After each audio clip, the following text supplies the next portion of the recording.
So my proud pleasure to welcome Mary Kane and Alex Way to this workshop. The workshop is titled Changing Systems Through Community and Stakeholder Engagement. This is being organized by the Evaluation Center for Complex Health Interventions. Let me just tell you our reasoning behind organizing this workshop. Far too often, in a policy environment where we worship at the altar of evidence, it's not really clear to me how far evidence actually goes in making differences in systems. The kind of questions we're asking at the Evaluation Center is, what role do people whose lives are going to be impacted by a specific program or a specific policy, what role should they play in the fine-tuning of a policy or a program itself? Welcome. So we were keen to actually introduce this notion of voice. Mary's presentation is going to be on valuing voice, and far too often in our policy practice discourse, we focus on averages. The average person views a certain policy a certain way.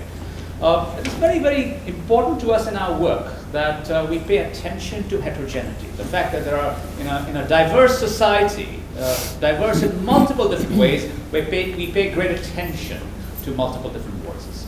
The challenge remains, how do we ensure that this is not lip service? This actually has teeth to bring about change. That's a hard problem. I don't think we're going to knock the problem necessarily today, but it's a long-term dialogue and certainly something that we're committed to.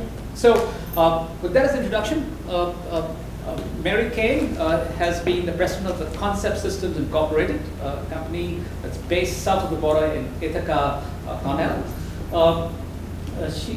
She's been a friend for more than a decade now, and we worked together in a project in Scotland where we were evaluating the smoking ban. It was actually a pretty intriguing project where the government of Scotland invested a huge amount of resources across 10 different research groups, and what they were interested in doing was to see if the different research groups had the same construction of how the program is supposed to work. So a lot of Mary's work on concept mapping focuses on when you have a range of different stakeholders, all of whom were interested in a policy, how do you study different people's perceptions of the policy? How do you actually in a collaborative way, co-construct a concept map of how something is going to work and a range of other questions itself? It's a hard problem because at the heart of it, we are both bringing in voice. On the other hand, we're not just making a list of different voices, we're trying to come up with a solution. She's applied this work with a range of different funders, a range of different organizations, including the National Academy of Sciences, National Institute for Health, CPAC, the Canadian Partnership Against Cancer, and the Wellesley Institute. She's worked with a range of other Canadian and US organizations. So my proud privilege to welcome Mary here. Let me just introduce Alex for just for a minute. Alex Way, based at Mass LBP, Director of Strategy at Mass LBP. They do absolutely fantastic work with public consultation. Alex, again, like Mary, has please tell me, speaker, a very distinguished CV. I'll just simply cut to the chase and say, again, he's worked with a range of exciting organizations, including Canada's Nuclear Waste Management Foundation and the Harvard Project on American Indian Economic Development. Mary, too, is working with the First Nations group. So I think in that sense of actually valuing voice for a range of different heterogeneous settings becomes quite important in a world in which complexity abounds. The basic structure for today is Mary, as the guest who was driven 5 hours yesterday, late in the evening, gets 1 hour to present her ideas. And in the spirit of inequities, poor Alex takes 45 minutes to do it. I've said I won't get antsy as long as we cut it off at about 1 hour and 55 minutes together. So we'll have a 5 to 8 minute break. And in the spirit of voice, we've left the last 1 hour for discussions. A couple of announcements, and Sean, please help me for this. Restrooms are right behind the beautiful mural out here, as well as on the second floor. Take the stairs up here, and you'll find it. Restrooms are there. Help yourself to the food here. Important announcement. This is being videotaped. Actually, this is a full house, despite the fact that quite a few chairs are empty right now. It will be full in the next half an hour. We've sort of taken this responsibility of engaging with the broader community fairly seriously. The video can be edited. if you find in the spirit of the moment you say something, you regret it, please contact Shauna, she's sitting right there, to make sure you get edited out. We'll have to keep that in Otherwise, mind. Mary, all yours. Thank you so much. Thank you, everyone. I really am grateful for the warm welcome that I've received so far, and I'm really looking forward to today. This is my first opportunity to meet Alex, and it seems as if we are kindred spirits. So I'm really looking forward to continuing conversations with him as well as with each of you. I want to start by saying something that I tell my staff not to say, and that is that there's so much about this topic that it was very difficult for me to choose what to share with you. I hope that we're able just to bear in mind that with your position in your organizations, with your commitment to the public good and so on, I wasn't quite sure what your backgrounds were. So I did take a step back a little bit into some background information around this topic before I launch into what I really want to talk about. So, I appreciate your being here very, very much. And we're just going to begin thinking about this concept of valuing voice. And today here's what we're going to try to get at. The topic was really called something around stakeholder engagement for systems change. Now, stakeholder engagement is an extremely broad term, and we're going to look at some of the characteristics or definitions of that. But then we also want to talk about how do we get a little more granular about what we mean by that in the context of helping people identify what's good for them. And that's when we're going to talk a little bit about valuing voice and some methods that I use in my own work, as well as, of course, getting to the point of Alex's work as well. Then we're going to look at some examples in my approach and in the approach that my organization takes around extracting and valuing voice so that it informs the decision to change something that is to something that ought to be. Then we're going to look at what a group concept map looks like and walk you through an example, actually, of how this is produced and why it might matter to an organization who is not typically understood to be a resource for information. And then we're going to talk about what we might have learned by the time I'm finished talking.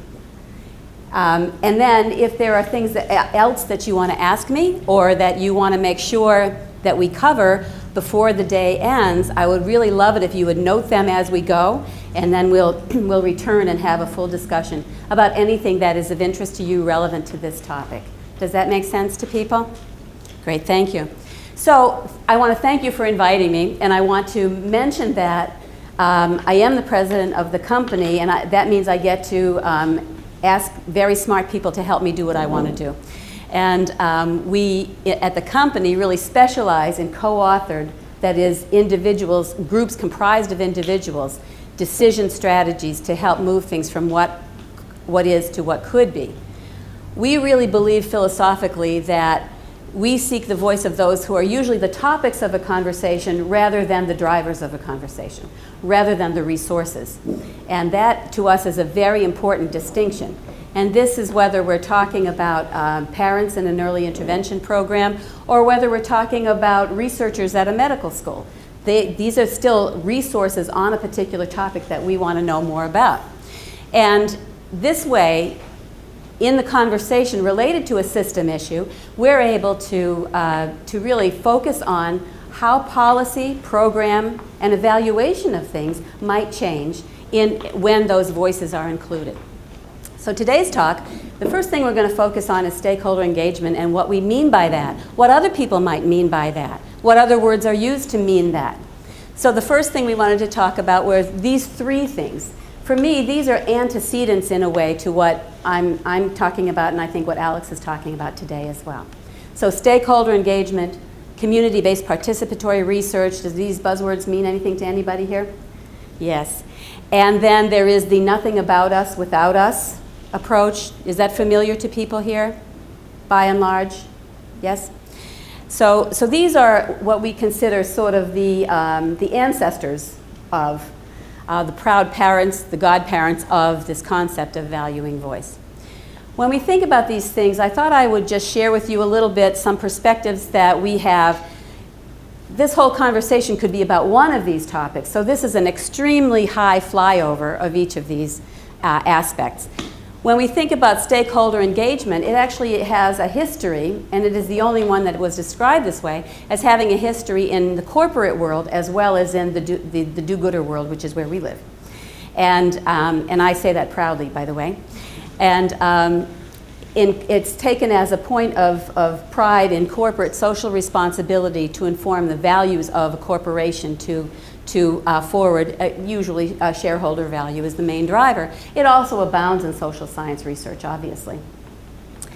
And the values are that it seeks feedback on opinions. The benefits are that it can create greater transparency. It drives to justifiable decisions on the part of the organization. Often it is top-down, even though it's called stakeholder engagement. I mean, I think each of you is probably thinking about an example in your own work where stakeholder engagement was the title and then pretty much nothing under it was actually stakeholder engagement. And that happens very, very often. It seeks feedback on already designed and in some cases already answered questions. And so that's a way to frame the sort of the traditional model, from my point of view, of stakeholder engagement. Another way of looking at things is through the lens of community-based participatory research. Now, you are probably also familiar with the fact that it's called community-authored participatory research, community-owned participatory research, community-centered participatory research. So these are lenses that people have overlaid on the concept of CVPR in order to get closer to the people, closer to the meaning of what a community can contribute. We're still talking at the community level, though, so often the filter is the organization or the agency or series of organizations or agency. The high values here are collaboration in and among communities or agencies who then seek their people to be involved in the project. And it is the benefits are that there can be a higher commitment to results because you have engaged multiple agencies or entities who would be having a stake in the process. The limits are often, we find, power sharing is sometimes messy. There's often the conversation about, well, we're all equal here, but I'm just a tiny bit more equal than you are. And sometimes the organizations themselves have a hard time coalescing around a concept relative to community-based participatory research. Sometimes there is unbalanced representation. Those who speak loudest get the most attention. And often it's very difficult because it really requires a long-term commitment for something to have an impact. And again, it's used a lot in health and public health, a lot in environmental justice, social justice, education, and so on. Now this concept, who's familiar with this concept here? Nothing about us without us is really driven by the assertion of the rights of indigenous peoples, people who are not typically allowed to or able to speak for themselves in the context of the development of policy, program, and implementation planning.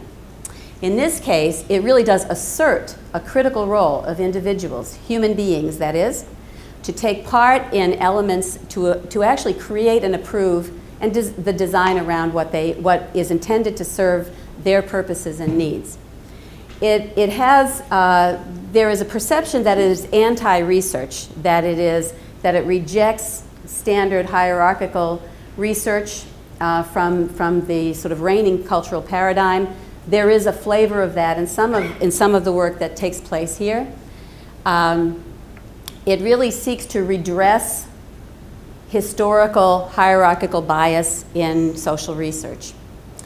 And it really can lead to greater and more effective change when it is supported. And again, the trick is how do we support something that is determinedly anti-research.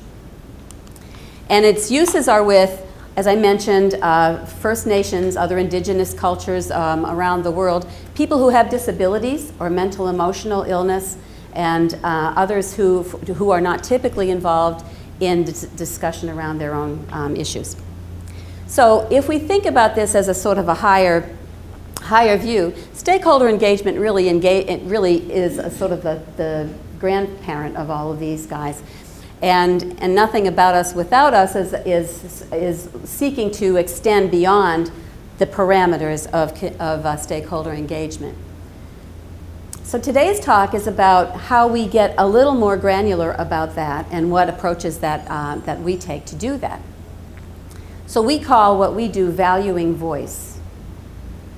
So it isn't simply asking, it is actually seeking and embracing and then attributing value to and not just the content, but just the active engagement of folks in this process. And what methods might we use to do that?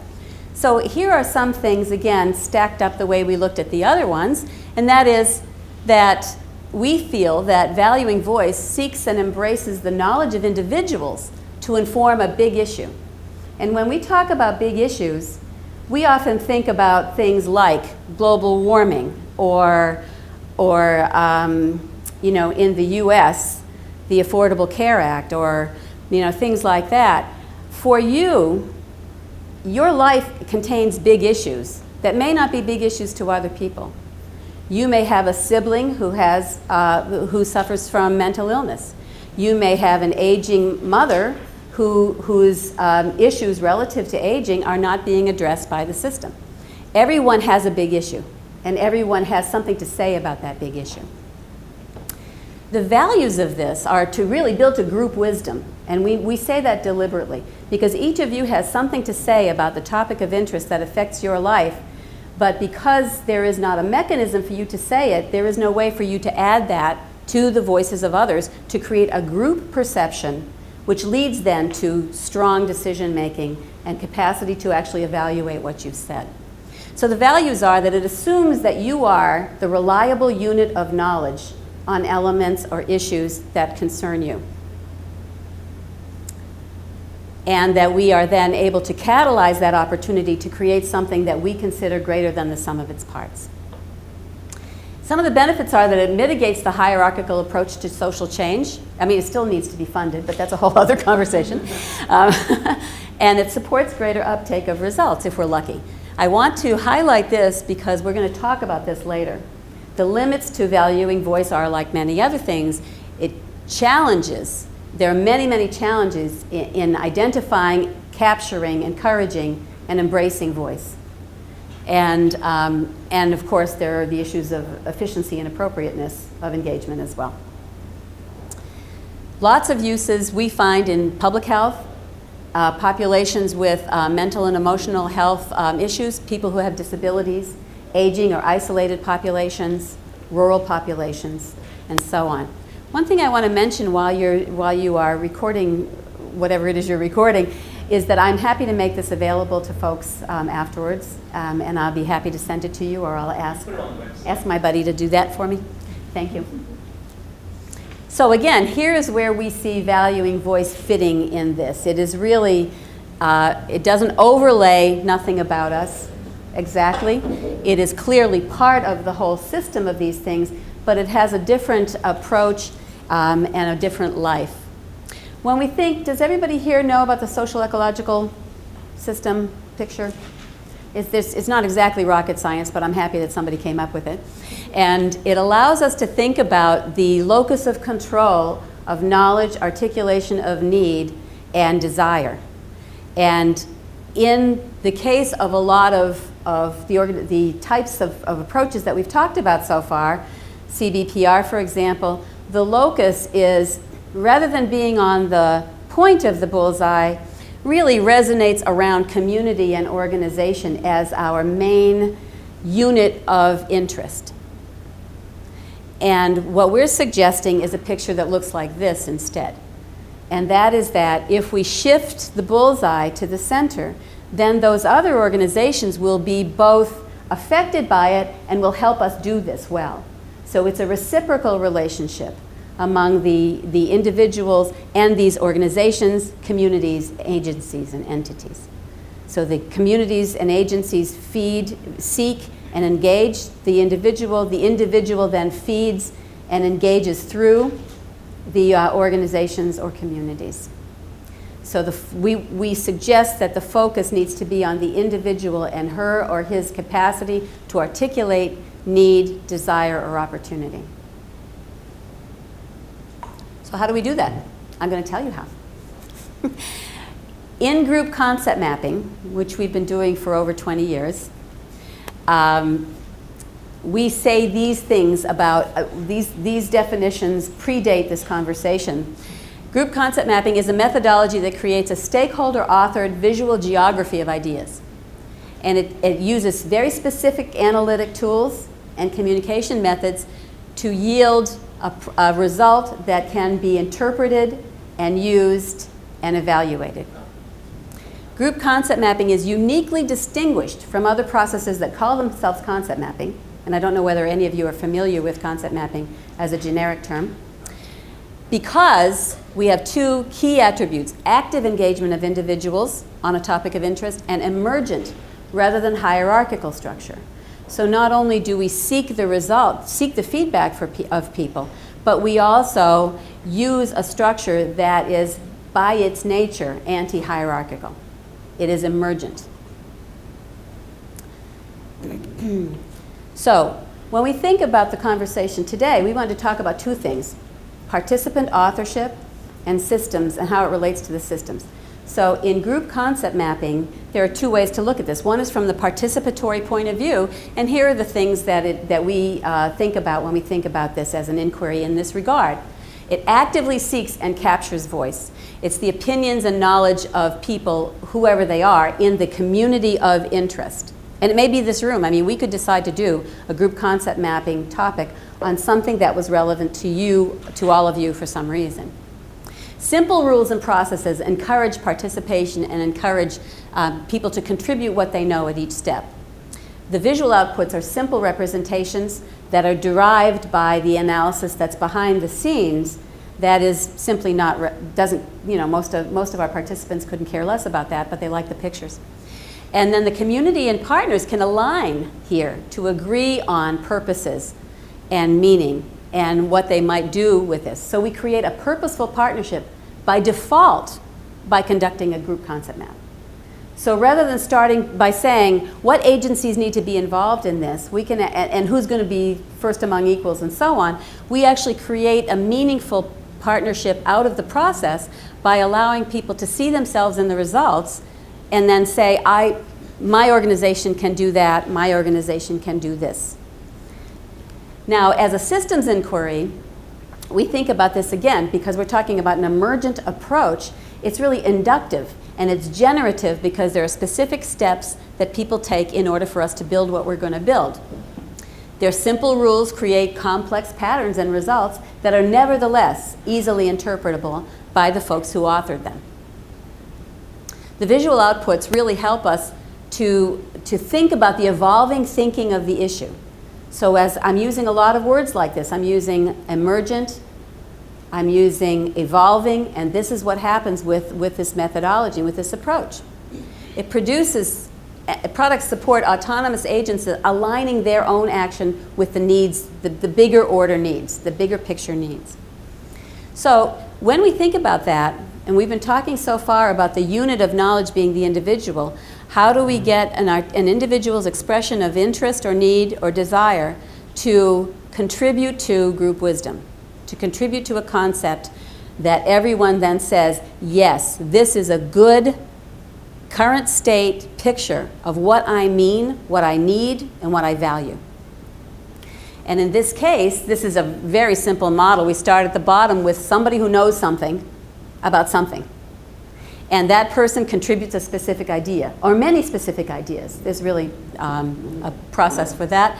Then, because we then aggregate or invite many individuals to contribute, we then also have a range of very specific ideas from each individual that then become emergent constructs, and through the process of the analysis, we're able actually to create a group picture of a conceptual framework based upon what the individual said and how each of the individual's content then becomes additive and in some ways geometric. So here are some simple rules for group concept mapping. Have I lost anyone yet? Everybody good? Excellent. So here are the very simple rules. There are just 5 things you do. You plan, right? Everybody plans. Yes, go like this, please. Yes. Okay. So, and the 2 things that we do when we plan are to figure out what the question is, and we ask one question, and who's going to answer it. Who has the knowledge or the capacity to articulate a position of need or interest on that topic? Those two things are so important that we always talk about them as number one and number one, because there is no way to separate them really in terms of hierarchy or rank. Then we ask people to tell us what they think. We do idea generation via the web, or in a group like this, or in other electronic means, or in stripping content from focus groups or interviews. However it's appropriate for the task at hand is how we do this. And then structuring, we ask people to do two more things, and this is kind of the key to concept mapping. We ask each individual, so if we were a group who was tackling a big issue, each of you would then be asked to sort individually the 80 or 100 specific ideas that we had all come up with. And you would do that individually and separately from each other. The process then, and we also then ask you to rate on some value or values that are relevant to the question you're asking. So it might be importance, it might be degree of readiness to implement something, it might be some other kind of status question. Then with that information, the process that we use allows an aggregation of that data, turns that qualitative data into quantitative data, and conducts an analyses that are very straightforward and pretty well regarded by this time, because I've been doing this for a really long time. And then the key is we have the results. What do we do with them? And the really important thing is to do something with them. So the report is lovely. It's perfect. It's beautiful. The pictures are great. So what? So we really need to move the conversation from here is what you said. Now what do we do?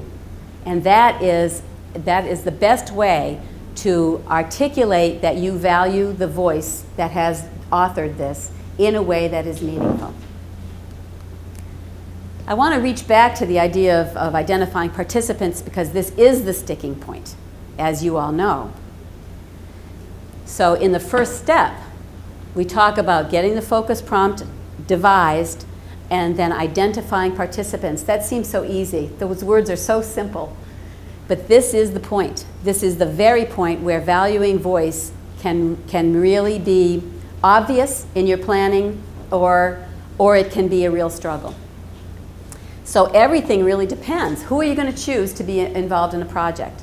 Well, everything about concept mapping depends anyway, but in this case, everything depends upon the context, the focus, the desired outcomes, the locus of control, the capacity of individuals to contribute, the means by which you might consider developing new ways to approach audiences in order for them to participate.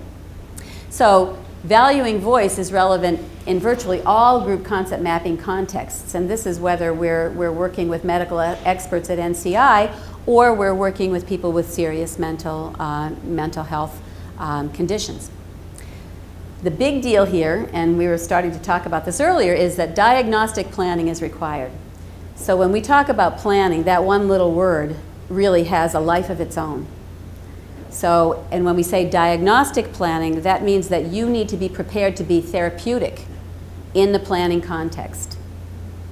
So you have to really think about not the usual questions, not reaching the usual suspects, but how do you surface from the people you're working with the truth of how we're going to be seeking voice. And that is so context specific that each of you will be thinking about some of those questions at the end of our conversations today. So you have to seek intelligence on the philosophical, the practical, the political, and the personal elements that will either allow you to do what you want to do in this context or will obstruct that capacity. So here's what we're talking about when we talk about participants as authorities.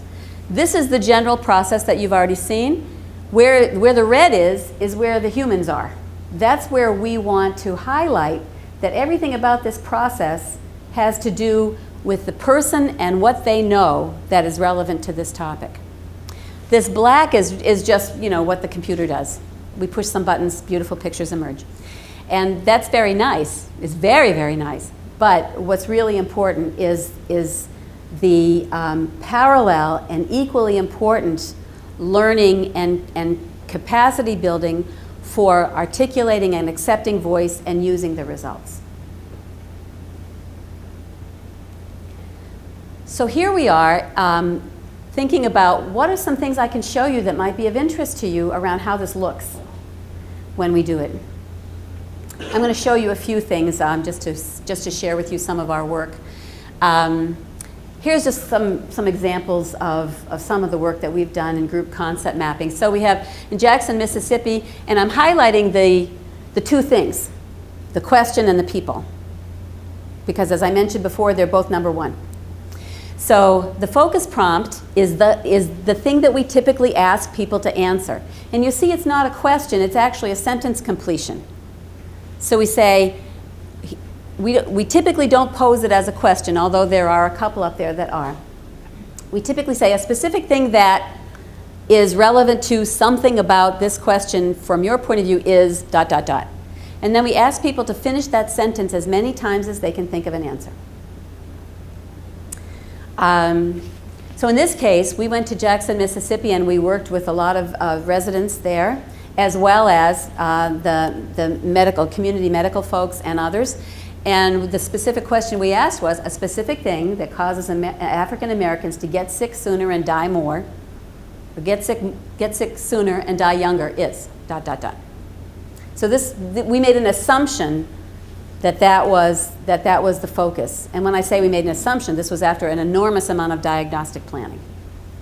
Because we started with a CDC authored focus prompt that was so far afield from what was necessary in order for people to respond that we would have gotten pretty much nothing. And those are the folks who answered it. We did a project with the Institute for Optimal Aging, which is a very different sort of class of people, if you want to look at it that way. These are people who are relatively well-to-do, and they are in nursing care facilities. And the question was, what kind of research do you think we should be doing about you? So we asked that question. A specific topic that ought to be examined in order for seniors to live a healthy life is what? And we went directly to the locations and had a great conversation with folks. The New York Early Intervention Program was a very specific question that targeted almost completely parents with some support around it. But the question was, as a result of early intervention services, children and families will whatever. And so they had to fill in that blank. Here in Toronto, we did a wonderful project with Wellesley Institute, actually, with Nassim Haq, around what is an image of your community that affects you and your health. And the process itself was, instead of statements, we actually used photos. So it was a combination of a photo voice and concept mapping project, so that each of the photos became a statement. And the results were just remarkable. And the community ownership of the process was really very exciting. Mayor, yes? we're just evaluating what they've actually achieved in the next few months. We're actually working with the down. Oh, excellent. So, That's the so what. That is the key.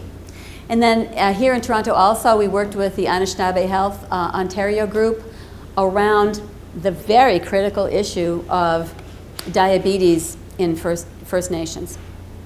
And it's really kind of rampant prevalence. And so the question was, what is a specific issue, feeling, or thought which occurs to you about living with diabetes?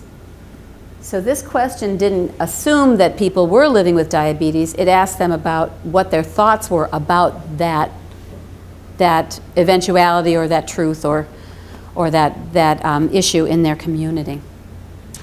And then at Albany, New York, we asked, again, a very kind of different question. And that is, medical students answered the question that's posed like this. During the course of becoming a doctor, a variety of things occur that affect one's ability to be empathic. List all the factors you can think of. So as you can see, there's not one right way to do it. There's not one right kind of audience to do it with. And there is not one right answer or pro forma or structure that would work for every single one of these the same. And that's really the value of this emergent construct. So I want to show you a group of pictures that will illustrate this in practice. This is a project that we're working on now, and we are just developing. You folks are the first to see this. We're just developing the publications and so on, so it's not attributed. And I hope that's okay with everybody. I just wanted to use something that was really recent for you. So this had to do with people who are severely mentally ill, and thinking about the concept and definition of recovery from their point of view. Is everyone here familiar with the recovery movement, which is kind of, again, it is philosophically attuned with the valuing voice approach. It is really, again, the structures are necessary, but the structures are not the key. The individual is the key. So what we were looking for is to seek the wisdom of participants to describe what recovery feels like or how they know it when they see it. And the focus prompt was, a specific thing that makes this program effective in supporting a person's recovery is ... We then went to 6 locations around the country, around the US, and we asked over 200 people this conversation.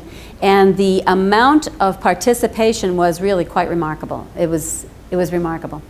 And these are folks who were ranging from being institutionalized for 35 years to people for whom this was their first day there.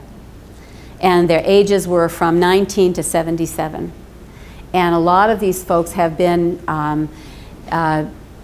moved out of institutional care into these networks in the community. And so it's really interesting to think about asking them what they think about that. They'd never been asked before. So here are some ideas that they came up with. A person can have a bad day and leave and come back with a fresh start. Helps people learn to listen and be listened to. Classes help reclaim one's identity, self-worth, self-respect, and dignity. These are things that people said. These are not from the staff or the leadership or anything like that. So then we looked at how this turns into a map. And I'm just showing you this as a precursor, and I'm going to show you how it's built. So this is their concept map of these ideas arrayed in this configuration. Has anyone seen a group concept map before? So, yes? So in group concept mapping, we create a 2-dimensional picture of all of the ideas and their relationship to each other based upon how each of you would have contributed your own individual thinking on the sorting. That's how this is produced, and I'm going to show you what I mean by that. The raw materials for building a group concept map are those 2 things, the statements, and then how you each individually sorted those things, and how we then took that information and aggregated it in a statistical structure in order to produce the map that I just showed you. The tools are these. We aggregate the sort data into a matrix. We then conduct multidimensional scaling, hierarchical cluster analysis, anchoring and bridging analysis, and we've added another one, which is a spanning analysis. I know, it's too much noise. Okay, so, so here is their map from the point of view of the details, the individual points. There are 99 of them because there were 99 final statements that were generated by the group. And of course, we typically conduct an idea synthesis, which is a qualitative content analysis. And in this case, we had to conduct one because we did 6 different sites, so there was an enormous amount of redundancy, as you can imagine. So in this case, then, each of these dots answers a question, answers that question. A specific thing that makes this program effective in supporting a person's recovery is. So statement number 3 was one statement. Statement number 22 was some other completely different idea. So that number is simply an identifying number. It has no other data value. So here are some examples of what showed up in various sections of the map. Up there we have being part of this helps individuals connect to the community, emphasis on diversity to be integral to the community, people connecting. And over here we have a non-judgmental atmosphere that empowers people, practicing compassion, each person is treated with respect, and so on. So what happens from the sorting is that the way you think about this, I can guarantee you, does not comport with or align with the way the person next to you thinks about it. But because of so we are handing a person, in this case, people with severe mental illness, we're handing them a deck of 99 cards and saying, go at it. And they do. And they produce results that we can then include almost entirely. We were able to include almost every sort result in this process, so that we can then draw a picture that describes from the ground up and as an emergent construct what these folks think about when they think together, even though they don't have the strife of thinking together. And then what happens is we conduct a cluster analysis, and this is an interpretable step as well, where we may have 9 clusters, we may have 10, we may have 7, depending upon the fit of the data for the purpose of the project. So the computer suggests results, and we then look that over and determine some useful patterns that would make sense. So this is the way these ideas would align, and as you can see, it's an overlay to what exists, and these are simply barriers so that we can begin talking about 9 ideas instead of 99 without losing any of the detail that lives underneath it. And that is important, and I will show you why in a moment. I listed here a couple of examples. These are the things that fell into personal recovery and empowerment, or these are the things that defined what we then ended up calling personal recovery and empowerment. We didn't have a category that said that. The category came out of what it included. And this is at the different section of the map, the peer support and connections, about the way people come together and build relationships. There is mutuality in the community. Citizens take the initiative to welcome people, and so on. These are the definitions of recovery from the folks who took part. And here is something about the space itself and how they consider it a healing space. It's a safe environment. It allows them to feel secure and comfortable, and so on. And that's different from the other clusters, personal recovery and connection. This is different. This is centered on the location or what they feel when they're there in the atmosphere. And this is all the way to the west of the map. This is the least connected as a cluster to the other ones, and this is external connections. Getting a job, getting an apartment, those kinds of things. And you can see that it is the most distant from the other clusters on the map by geography, because of the way it was sorted by the people who were involved. Here's the map. When we look at this, we start thinking about regions as well as the map itself. So we see sort of the self-centered, if you pardon the term, at the bottom, what an individual does, how an individual advocates for himself or herself, and what tools they use. And then up in the northeast area, more about relationship, and then healing space and community and resources connecting to the community is more about the environment itself. So we can talk about even higher order ideas after we've achieved this level of understanding. One of the highlights of my experience in the last year has been taking this back to the folks at each of the sites.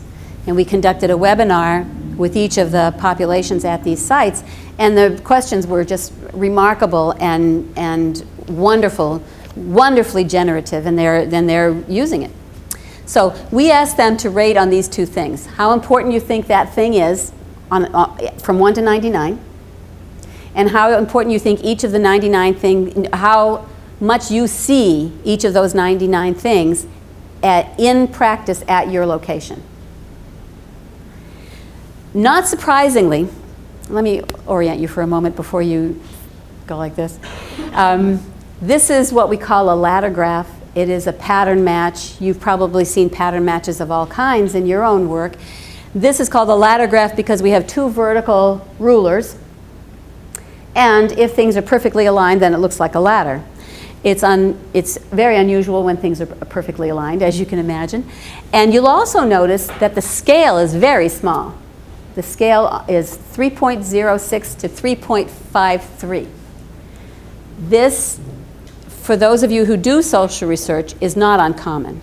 When you ask somebody who is first of all, not used to being asked, and second, has a real stake in the issue, the odds are very good that you will get very high ratings. In this case, 3s and 4s, mostly 3s and 4s.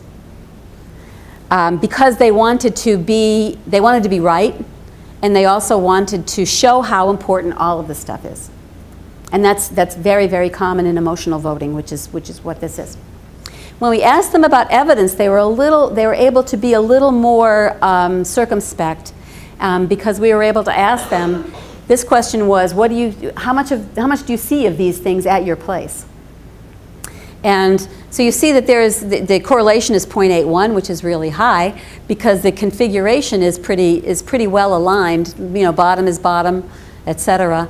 There is significance between the top and the bottom on the importance, and I believe on the evidence one as well, but there's no significance between the stuff in the middle and either end. So this tells us a little bit about what they think in the aggregate. We're also able to break this stuff out so each site can see it, and the folks in the residents themselves can talk about this and say, yeah, that this is true from our point of view. Now, what are we going to do about it? So, a question that I wanted to pose in addition to this is, how does it catalyze awareness and change if we do it this way? And one of the things I want to show you is another picture. This is what we call a go zone, and that has a history, but basically the green zone is what we always called the go zone because it was where action would be most relevant. However, in this case, it's a bivariate plot where actually the lower right would probably be more relevant for action because that's where it's high importance and slightly less evident in the locations that people were talking about. So that would be an improvement area. The green one, would be an area where these ideas are considered important and people see them already, but you want to check that reality and see whether that's actually true, and you want to consider if these are your values and you're doing them, how do you improve upon them? So this is a diagnostic tool for planning and evaluation of what happens in that location to catalyze change. The stuff in the orange-ish area are things that are relatively less important but are in evidence at the location. And then the stuff in the gray area or the ozone are things that people thought were relatively less important and they see them less. So what does that mean to planners? What does that mean to the people themselves? How do they organize that so it makes sense to them? Do they sort of say, yes, that's true and that's okay with us? Or do they say, oh, we didn't realize that this was the perception of these things, and should we do something different? So here's another one that I showed you before. This is healing space. So the things that were both in evidence and important include the atmosphere of freedom, the healthy, safe environment, and so on. And then again, slightly less in evidence are safe, welcoming environment and a friendly and welcoming environment. So some people might say, well, maybe we should work on that a little bit and see what we can do about that. So these are examples of how you take the details that you started with and add the flavor of the individual's knowledge to create group wisdom so that these things then emerge as group beliefs, group authored directions to the agency to improve what needs to be improved. I just wanted to circle back to this for a moment to say what happened with those projects. And again, these are things that we are sometimes involved in, many times not, because we've handed it over to the folks who own it. So in Jackson, there's a community development of a health mall, local foods, grocery, and neighborhood gym, all in one location. Food growing and preparation classes and so on all came out of this because it was an important aspect of the project. At the IOA, I'm sorry, that's supposed to be living, not aging, which is the same thing. And so they established a prioritized research agenda to support the aging communities. In NYS, they developed a peer-parent education and support program with funding because they were able to justify funding seeking. In Toronto, they created a consensus framework for health impact factors. And the Anishinaabe group created a comprehensive look at community and personal actions that can address diabetes. And then Albany changed their school curriculum. So these are some of the things that people can take action on relatively fast in terms of changing what is. So, what have we learned? Here are the so what questions. When we think about valuing voice is a part of traditional stakeholder engagement models, it's just that becomes the highlight. That becomes the center of the bullseye.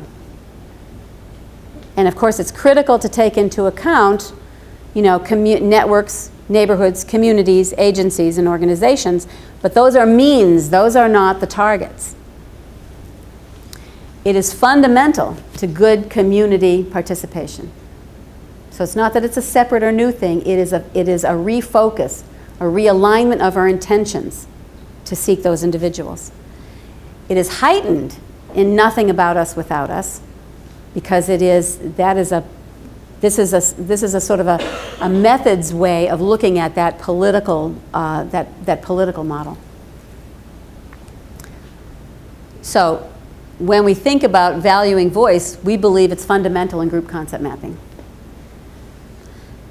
If you ask a person what he knows, perceives, or is concerned about, they'll tell you. If you ask them how they think about things, they'll tell you that. And if you ask them how they value things or what they value, they will also tell you that. And those are the 3 units of knowledge that we capture in order to produce what I've shown you. Catalyzing a community is really important, and engaging the research team as members of the community is really critical as well. So here are some things a partnership can do in a system way to articulate priorities for action, to assign responsibilities to get something done, which is always a nice thing, don't you think? And to engage funders with clear guidance. This is not to be overlooked. If you come to, if you go to funders with something that says here, this is what our people are saying, and they have taken this, the next step, to articulate requirements for next steps. And then to construct process assessment and evaluation strategies as you go, instead of the post hoc, oh God, we have to evaluate something, what are we going to do? With this approach, you can actually develop consciously and deliberately the evaluation design as you go. Isn't that right, Sanjeev? Yes. So here are some things we want to think about, and we're going to return to this after Alex has had an opportunity to provide you with a different voice than mine. And these are the things I want you to think about. Philosophically, we believe in and advocate for voice. I mean, I'm speaking for myself. I'm kind of assuming I'm speaking for many of you as well. But, so what are the issues with that? Practically speaking, we have greater capacity to include people in their own futures than ever before because of technology and so on. But what are the barriers or the obstacles or the considerations around that issue? Politically, we have the mandate to create social change. But we personally have a stake in improving the lives of our fellow humans, residents, countrymen, but what stops us from doing that? And then programmatic. We support programs that are intended to create lasting change, but what gets in the way? So after we've had an opportunity to talk a little more with Alex's guidance, I'd like to circle back to these and any other questions that you have thought of or you want to raise, because really today is to provide you with whatever you think of this as useful to you, and make sure that it can be applied for you in your environments. That doesn't mean you have to use group concept mapping, but because the focus is really about valuing voice, and there are many other methods to do that. That's it.